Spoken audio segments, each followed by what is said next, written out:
Your body can get scratched. We get hit here and there. But when you're getting up and you know that that wound does not break you, it's the determination to be compassionate with yourself. I think we get really harsh and judgmental with ourselves, thinking there's something wrong with us. But if we have noticed, everybody is getting some kind of wound. Yes, some are more grave than others, but you are never broken. There are opportunities for our work and careers everywhere, if you know where to look. That's easier said than done, especially in our fast-paced and constantly changing world. Marianne Fairmouth is talking to experts, employers, and job seekers to bring you insight and understanding about what's possible. This is Career Can Do, where we're navigating the new work world. Welcome to the Career Can Do podcast, a podcast dedicated to helping you navigate the new work world. My name is Marianne Fairmouth. I'll be your host for this episode. And today I am just delighted to have a guest on my show, an international guest all the way from Albania. Irene Riad is an emotional intelligence and international federation coach that assesses and develops personal, emotional, and cultural intelligence, leadership potential, and career direction. And she has a focus for organizations that will build their leadership potential pipelines and organizational engagement and broaden their talent development practices. She also works with teams as well as individually focused practices and those that prepare leaders to undergo stretching, experience, credentials, and making their teams and individuals the best version of who they can be. So, after that incredibly long introduction, and without further ado, help me welcome Irene Riad. Irene, say hello to everybody. Hey, thank you so much. Appreciate it. And so delighted to be here with you, Marianne. Thank you. Well, I am just thrilled to have a person of your caliber on Career Can Do. You know, I love to travel, and your location is for sure on my bucket list, but you're doing so many wonderfully innovative things. And as we all know, what we've talked about in the Blue Room, we certainly are in a new work world. You know, you do a lot with finding our authentic self, which I think is so paramount these days. But how, Irene, is finding our authentic self connected with finding our passion in our careers going forward? Love that question. And that's a question that I always ask myself every time there is an opportunity that opens up in the workplace. And I see it this way: the passion that I have for career and bringing income to my family stems from the passion I have for myself. And that's why when we go into the world kind of looking for a career, whether that's a job or voluntary work or whatever it is that makes that career fulfilling, if I'm not connected to really what fills up my soul, who I am in essence, I'll get confused with which opportunity to take. I might knock on doors that don't really open and think the problem is with me, or I'll get frustrated with a job I actually take, and it doesn't really give me what I'm looking for. When I say finding my authentic self or finding our authentic self, it's that person within. I say that's our soul. We have a mind, we have a body, but in essence, we're a lot deeper than that. And that soul is like our heart, what beats, what really is meaningful at the end of the day when I go home or when I reflect on my life. So it does take a bit of time just to reflect. It takes some journaling, takes some chats with people we trust in really understanding who we are, what really makes our life worthwhile, and how could I express that self in my career. So what does that mean that career could look like, would look like? And it opens up a lot of questions. How often do I want to work? Where do I want to work? And now, since COVID and since the workplace environment has changed, it has opened up opportunity where you could be doing work from Albania in somewhere else across the world. So it allows you to expand your mind and just connect more to who you are, what fires you up and fills your soul. That's exactly right. And I'm in alignment with all that, which leads me to the next question. And that is sometimes our challenges in life and our life significant setbacks are really an opportunity for growth. How, Irene, do you believe we could become stronger in our careers from using the wisdom of our life significant setbacks? And I think we all can agree the last 3 years, we've all had some kind of life significant setback, don't you think? So tell us from your perspective how you believe that wisdom can really help us in our careers. Absolutely.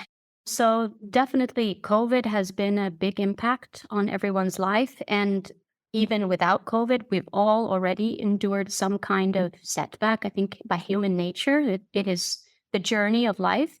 And it took me a bit of change in the way I was thinking to come about this. So, when a setback happens and I'm wounded, like I'm really, whether it's physically, emotionally, spiritually, and it can go on, that wound saved our life. That wound, what happened because it protected us in the end. So that's why I say it's wisdom. It's wisdom because the body adapted in a way that it did get a scratch or a wound, but it doesn't mean that it's broken. If you look at it, your setbacks, it is a cliche to say they make you stronger, but it is when you reflect, it makes you stronger because it may have left a scar, but it taught you how strong you could move forward when you look at it as just a wound, as an area that teaches you what not to do next or what to do further. And it also made me look at my personal setbacks. I actually wallowed in them. And that's actually fine because it's kind of the grief process, the loss. But then you come to a point when you've allowed yourself to connect with that. It fuels you with that power. It's more like a resilient power. It's like a foundation of resiliency that when you accept it in that frame, rather than it's a wound only, it heals. And it heals by actually taking small action that when you look at the wound, it just has become something that has lifted you further, allowed you to do something with more depth. My wounds are the ones that have actually made me determined to start my company or take this certification or apply to things that one time I thought I'm less than or I failed in it before, so I can't do it now. But when you turn the mirror and look at it's just a wound, it scratched you, it's healing in its own time, but you, in essence, like the first thing we said about you, are in essence a soul, like you are unbroken, you are untouched. The essence of you. Your body can get scratched. We get hit here and there, but when you're getting up and you know that that wound does not break you, it's the determination to be compassionate with yourself. I think we get really harsh and judgmental with ourselves, thinking there's something wrong with us. But if we have noticed everybody is getting some kind of wound, yes, some are more grave than others, but you are never broken. And that's how I work with my clients in the coaching world. They're never broken.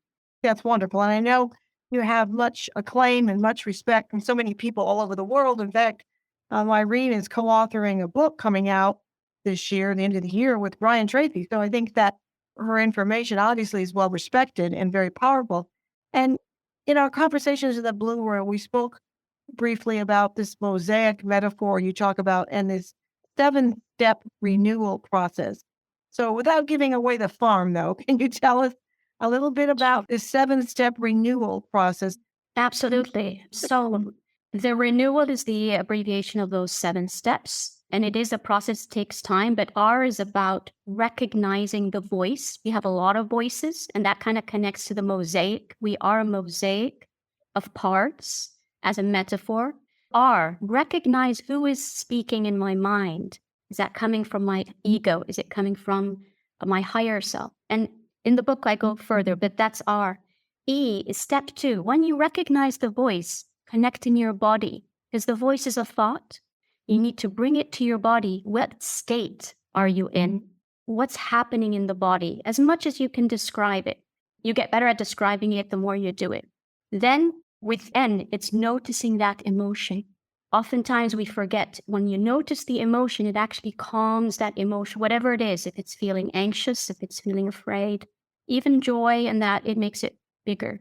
So you recognize that voice, you examine what state are you in? What's the body feeling? You notice the emotion, and then you engage with safety, and you bring safety. I talk about safety from within. You engage with safety and choice, and then that widens the W. It widens your agency so that you could make a more informed decision. And A, it allows that awareness of your higher self to be more available rather than in the shadow. The last step, step 7, is that you lead towards that bigger picture of where you want to go, whether it's the legacy, a mission, but you lead in the direction of that bigger picture. I love that. All those letters, are very powerful as far as the words that you would attach to them. I mean, I've been a career consultant for a long time, over 35 years, and I think this mosaic metaphor, wow, I mean, I've never heard it pretty much said like that. But Irene, I do think we're all our own version of a mosaic. Life experiences have made us have pieces of ourselves in different areas and in different emotional, intellectual, spiritual situations build us and have become who we are. So there's a popular song came out many, many years ago. One of the verses in the song was looking for love in all the wrong places. I think what you're really about is that we have to look within ourselves first. We have to love what we've experienced, really become our best selves to be able to make the biggest contribution in our career, to be able to lead with power in a way that is going to be best for us, but as I said, also can make a valuable contribution to the world. Now you talk about the brain and you talk about this unconscious, a lot of our very famous philosophers and psychologists have talked about the unconscious. But I think there is a big connection here about that and understanding our brain and freeing us from worry and fear. Can you talk to us a little bit about that? Yeah, absolutely. It's all connected. So our brain's main function is to protect us. It's not about happiness. It's not about joy. It'll always put safety, protection first. When we are faced with a challenge, it'll always signal, whether that's through worry, fear, or some kind of anxiety, that there is some harm coming. It is protecting you from past experiences that seem to be happening in the now because the body is experiencing something. And the brain has the memory. They talk about implicit memory, and there's all kinds of memory. It remembers what you have gone through in the past. So if anything resembles like it, it's going to protect you. It will tell you to watch out. It'll tell you not to move. It'll tell you to the fight or flight or freeze, you feel that. That's why people feel stuck sometimes. It's like, could be part of it. Something has the brain triggered protection. And if somebody comes to you and says, say they're a C-suite executive and they come to you and they say, Irene, I really feel stuck. All right. I've had so much turnover here and I just can't seem to hire the right people. Or an employee comes to you and says, Irene, I'm stuck. I just have been on 7 interviews. I can't get an offer. I mean, there are two different sectors here in the employment world, but there's a common denominator here. But if an employer or an employee came to you with saying and said, I feel stuck, what kind of advice right now would you give them? What would you tell them to do? Yeah, it's multidimensional, but with the case that person has been applying for interviews, I understand totally how that person feels. So there is a part of what is that person doing. But let's say he or she's doing all the right things. The CV's been checked. It's done well. He's been applying. Let's say he's written it. If he's doing all the right things, so that's part of it, just checking. Is that in order? But let's say it is, and that happens. It can be. And he's just not getting the responses or just not getting hired, not getting the job. The other part is the emotional regulation that we need to be in because life will have that and other things come our way, not when it's not in our hand. The lack of detachment is something I work on personally, but not being attached to an outcome frees you up. It's a slight way of looking at things, but if there is something that you could do differently, definitely do it.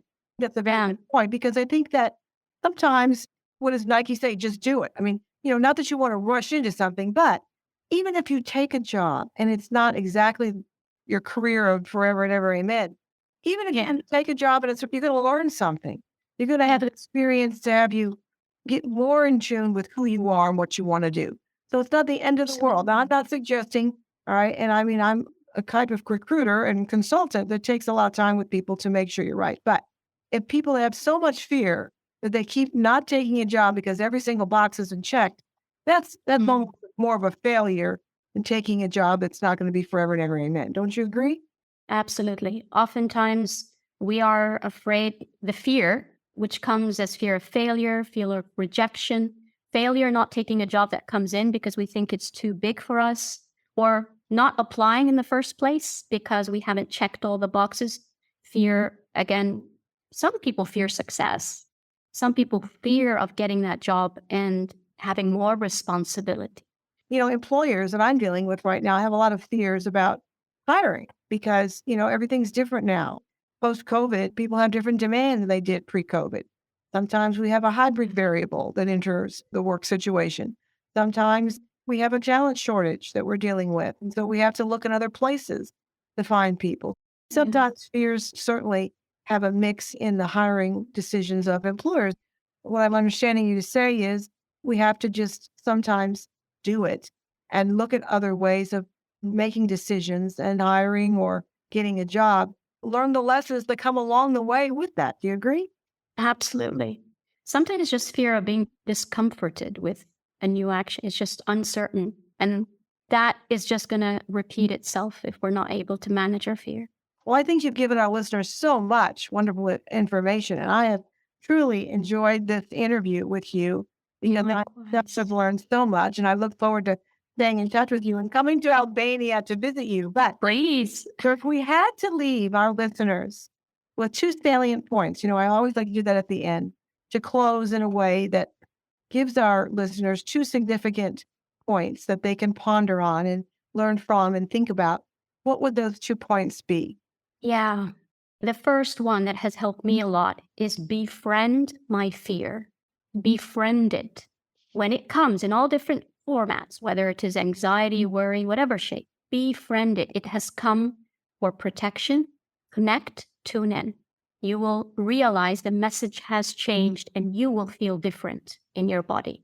Befriend it. Don't fear it. Befriend the fear. That's my first one.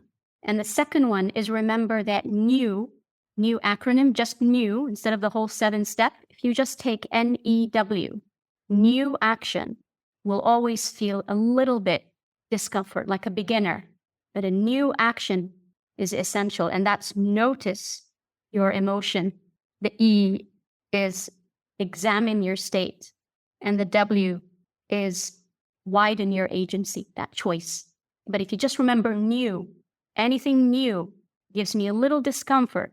That's just something to contemplate, not to fear it. It's just new. You're entering it with a beginner's mind, like anything new.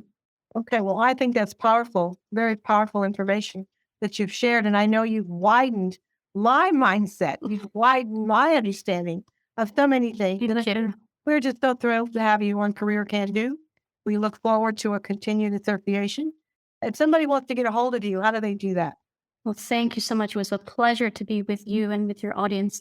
Yes, LinkedIn, I'm there as Irene Riad. That's an option. Connect with me directly. I would love to be connected with others, or my website, www.siteset.com. Okay, all right. Well, we've really enjoyed having you on the show. She's this delightful, delightful professional that has done so many wonderful things all over the world. We'll keep you updated on when this wonderful book that she's co-authoring with Brian Tracy comes out. All of this information about Irene will also be on my website, fairmouth.com. So we'll see you all next time. And thanks again for listening to Career Can Do. Bye-bye. Bye-bye. Thank you. We thank you for tuning in to our Career Can Do podcast. We make no guarantees on results for your particular quest, but we hope you enjoy the information presented. The views and opinions expressed in this program are solely that of the guest or speaker and do not necessarily reflect the views or positions of Irene and Fairmouth and Company.